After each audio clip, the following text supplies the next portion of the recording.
before we go into the Children's Corner specifically, I wanted to ask you, what were you hired to do at QED? Oh, they asked me just to put together a program schedule. So I guess I was the first program manager. But when the Children's Corner got going, and we, you know, angels rush in where, or it's just the opposite. Fools rush in where angels fear to tread. And somebody said, who wants to do a children's program? And so Josie and I said, well, we'll do it. And I said, well, how long do you think we should? Oh, we'll do an hour a day. Well, can you imagine producing an hour a day? And so I just combed the country for free films that we could put in. And all we had planned to do was that Josie would sing some songs, I would play the organ for her to sing, and then she would introduce these films. I mean, we had such things as how you grow grass in New Hampshire or something that can you imagine the amount of material that you'd need for an hour a day? At any rate, the puppets, I think, saved us because, well, Daniel Tiger made his appearance that very first day, but after a while, he became such a part of it because he and Josie would talk with Daniel as if that was the only person in the room. I mean, it was just magical the way they would converse, and it was all ad lib. She would tell him her problems, and he would listen, and so we thought, well, why don't we try some other characters? So the next one that we tried was a king. Now, I had this king puppet at home. Of course, these big ones were all made later by the people at NBC. And that's another story when we would go to NBC on the weekends. But the king came, and he was very sad because he had lost his country. I've lost my country, and I would like some suggestions as to what my country would be. And his name was King Friday the 13th. We just thought that was fun because so many people are so superstitious about Friday the 13th that we thought, let's start children out thinking that Friday the 13th is a fun day, and every Friday the 13th would be his birthday. So we would celebrate his birthday every time a Friday the 13th came. And that's what was so wonderful about being live. When a Friday the 13th came, you knew it, and it wasn't on tape. At any rate, I said to the people, would you kindly suggest a name for my new country? And so the children would write in what they thought the name of his country should be. And one little boy wrote in and said, well, if your name is King Friday the 13th, your country should be Calendarland. So, yes, so that boy, we called that boy and said, you may come to Calendarland and I will make you a prince. And so he dubbed this boy Prince. And we did all sorts of things. If you'll excuse me, I have an important meeting. Yes, certainly. Excuse me, Karen. You.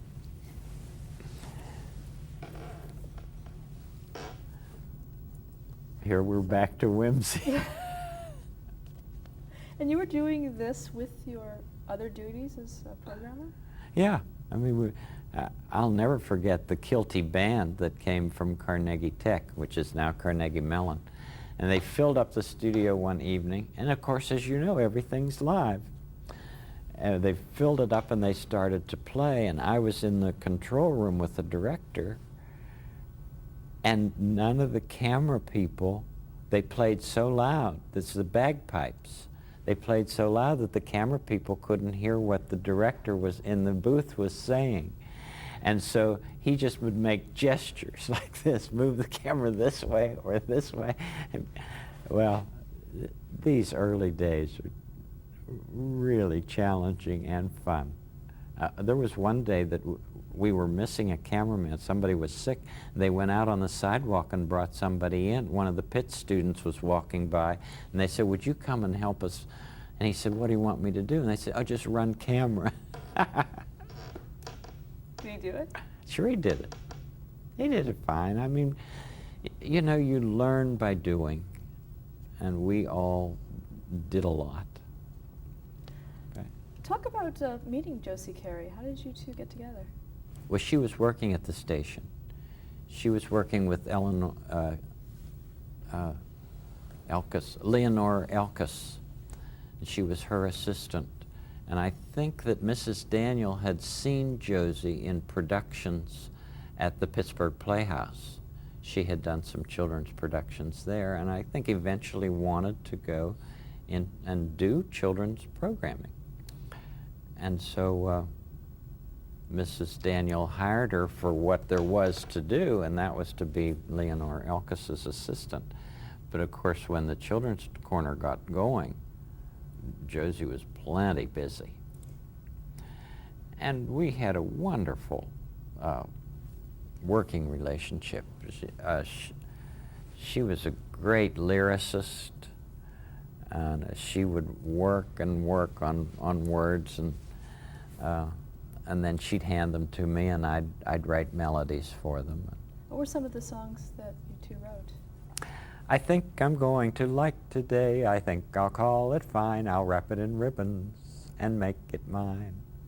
I think I'm going to like today, and when today is through, I'll catch it and keep it as good as new. There it'll be. You'll have the nicest day in the neighborhood, the nicest day in the calendar. The nicest day will just stay at home with me. I think I'm going to like today. And we wrote together the Why Hi, Don't I Know You? Why hi, I'm sure I do. And of course that was the beginning of the Children's Corner. Why hi, you know me too. Why hi, how do you do? Why hi, I'm Josie. Why hi, how do you do? And that's what she sang that every day. And then we wrote some very serious songs. We wrote Good Night God. Good night God, and thank you for this very lovely day. Thank you, too, for helping us at work and at our play. Thank you for our families, for each and every friend. Forgive us, please, for anything we've done that might offend. Keep us safe and faithful, God. Tell us what to do. Good night, God, and thank you, God, for letting us love you.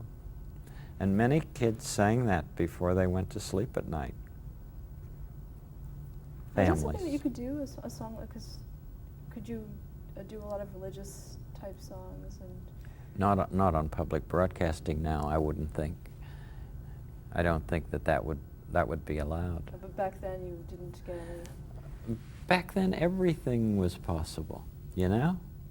In fact, we sang Good Night God on the Children's Corner at NBC on one of those Saturday programs. And they called us in and said, we think it better that you not mention God on the program. And I said, well, then I don't think we'll come back.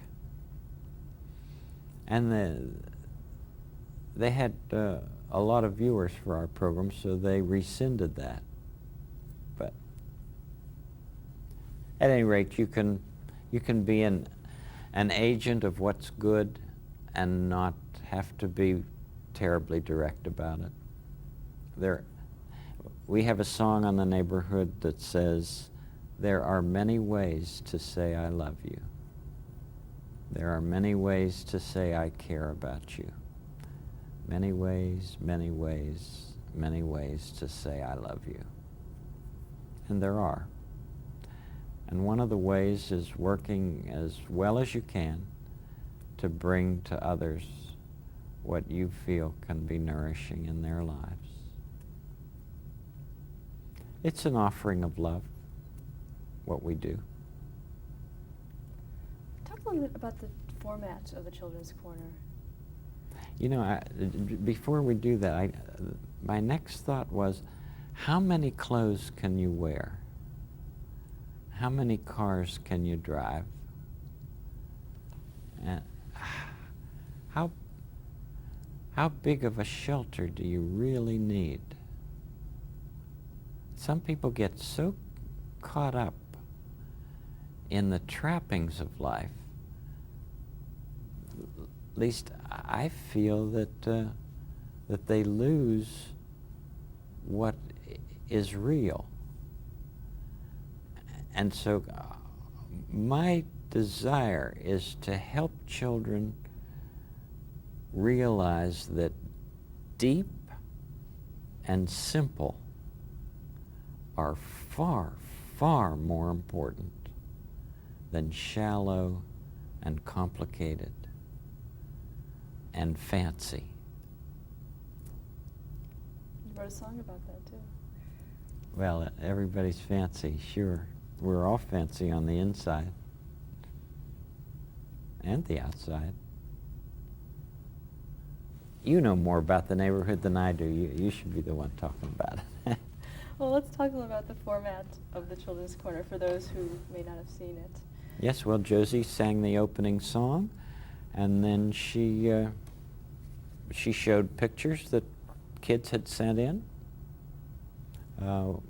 It was very local, a very local program. And again, the medium is so personal, people felt that they knew us all. And I sat behind the set at the organ and played for Josie to sing, and then I would run to the set where she and the puppets places were, and poke the puppets through the hole. And that's why I started wearing tennis shoes, those sneakers, because I didn't want to make noise as I would run across the studio. So I was always in those sneakers.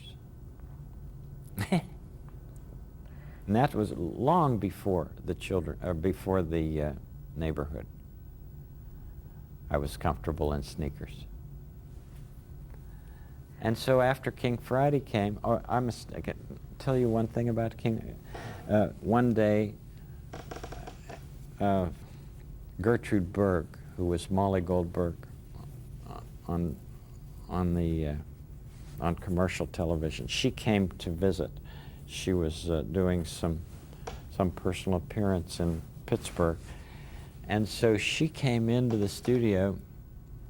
We were live from 5 to 6, and she came into the studio with this long sable coat on, and we had seen her on television as Molly Goldberg, and we thought, oh, we're afraid she's not going to be like we thought she was, you know, on the air. Well, she got into the studio and she ripped off this coat and she said, "Who lives over there?"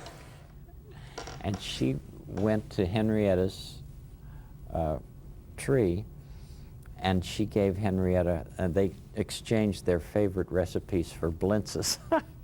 And then she pointed to the king's castle. Yes, I'll always remember that. She pointed to the castle and said, "Who lives down there?" And Josie said, "King Friday the 13th. She said, "I want to meet him." And so they came down to the castle, and the king came out, and there was this fanfare, and he came out and he looked at Gertrude Berg, and he said, "Have you ever been presented at court before, Miss Berg?" And she looked at the king and she said, "Only night court, Your Majesty." Yes, that was very clever of her, and I understood it, of course. Yes, now I shall make my leave, another important meeting. Now, was that totally unrehearsed? It was all unrehearsed, yeah. We had an idea of where we might like to go with the storyline, but most of it was unrehearsed. And as far as your puppetry went, how did you have a monitor or anything? Could you see what you were doing? Mm-hmm. Yes, if you don't have a monitor behind the set, why you could just be blind. But I didn't have a monitor here today, so I don't know whether the king was looking at you or at any rate. I still feel very comfortable. In fact, when I worked in the master's program of child development and worked with children at the university school, I would give them a lot of different puppets to play with, and many times it would help me to know what they were thinking by the choice of the puppet that they made. If they chose the king, well, they might want to feel authoritarian at that moment and make some pronouncements. If they chose Daniel Tiger, they might be feeling quite shy. But there was a whole array of puppets, and children just from here to here seemed so much safer having the puppet say what the child was feeling rather than the child himself at first. And we found that a very, very helpful tool.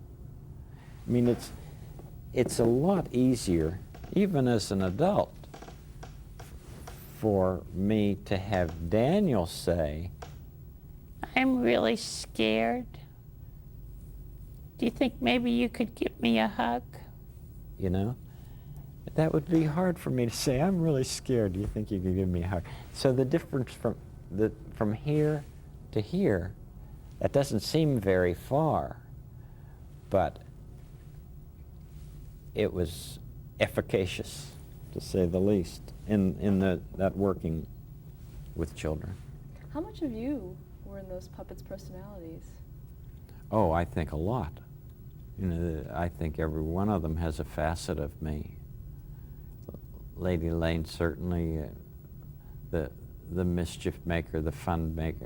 X the Owl's the adolescent. You know, oh, listen, I love flying around here.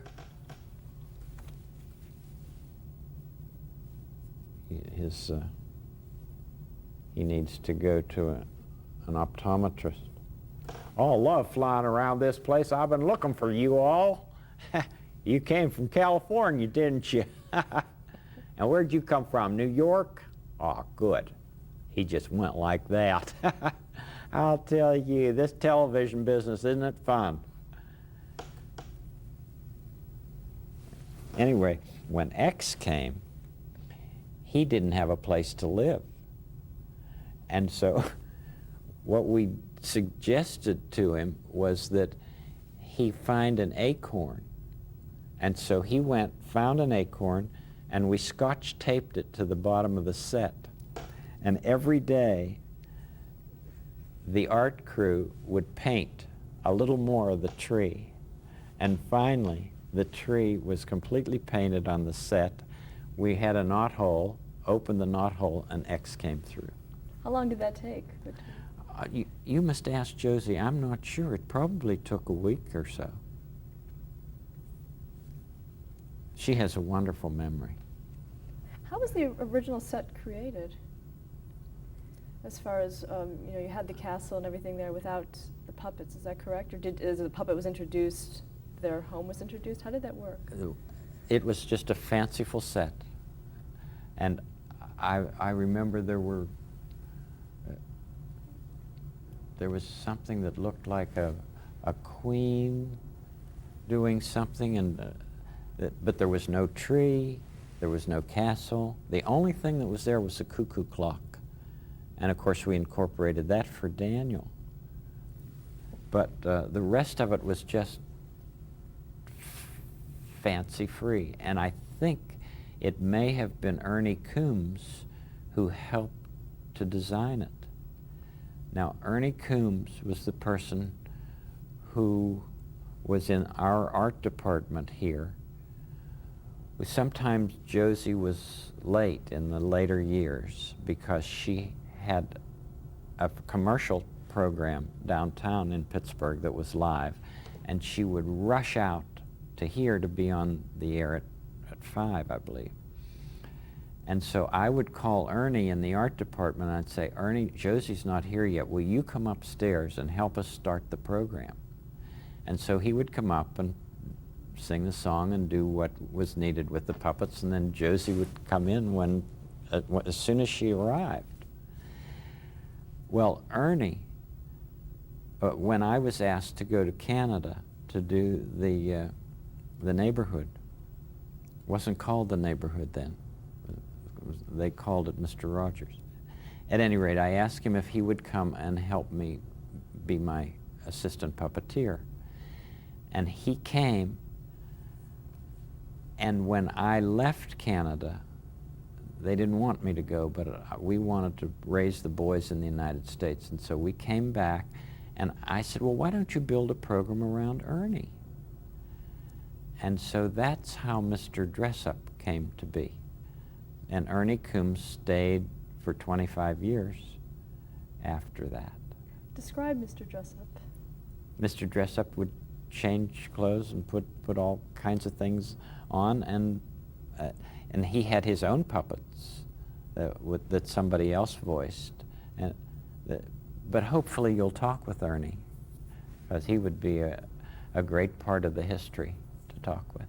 He's a wonderful person, and I'm so proud of him.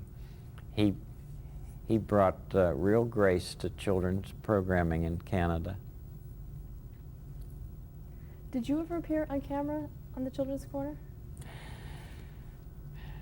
Josie will probably tell you that she and I gave dancing lessons, but I had a mask on. And I think that she called me Prince Charming, and I just kind of arrived, and we tried to show the children how to do little ballroom dancing sets. I'm not sure that I spoke, but I don't remember. But that would have been the only time that I was on camera. Did you have any desire to be on camera? No. And so when I got to Canada, Fred Rainsbury, who was head of the children's programming there, said, I want you to be on camera. I've seen you talk with kids. And I said, oh, Fred, I thought you wanted me to come and do puppets and music, which is what I've always... He said, no, you can do that too, but I want you to look into the lens and just pretend that that's a child. And we'll just call it Mr. Rogers. Let's just do that. I mean, talk about foresight.